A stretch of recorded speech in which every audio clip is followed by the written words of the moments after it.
The platoon turns as one, their blood-red uniforms shining with starch in the pseudo-sun. The artificial lights high above flicker momentarily, then immediately return to their former unforgiving brightness. Nothing in the barracks is permitted to be anything less than perfect, and even the light bulbs appear momentarily abashed to have lapsed. One soldier, at the head of one of the countless lines, glances quickly up at the lights and then back down again. No one else reacts, not even to dart her a side glance for breaking protocol. She smooths her expression with practiced ease, unaware of the other outlier, who is watching her with narrowed eyes from across the barracks. A glint of satisfaction appears momentarily before he, too, schools his face to be emotionless. As is expected.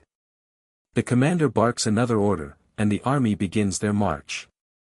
Later, when the soldiers have returned and are standing fully clothed in a mass shower to have the blood and filth washed off them, the male soldier approaches the female.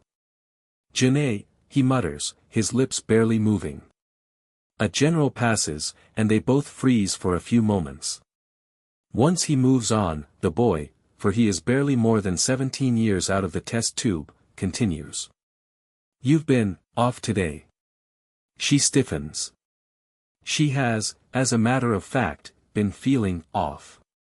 When they took that village, laying waste to miles of crops and ripping screaming children from their fathers, she felt something in the pit of her stomach that had never been there before.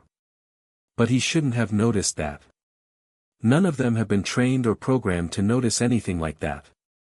Nor to approach each other in the showers, and yet, here he is. "I don't know what you're talking about, Mackay," she says, then mentally curses herself.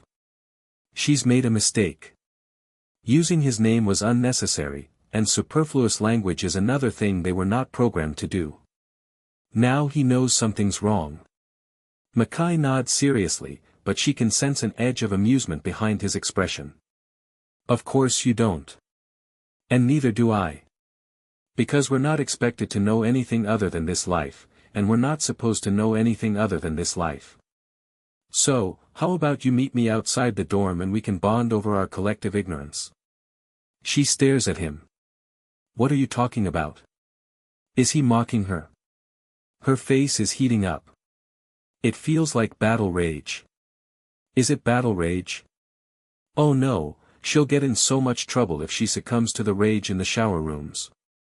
This has never happened before, she was always the model soldier. And why is her internal monologue all over the place? What is happening to her?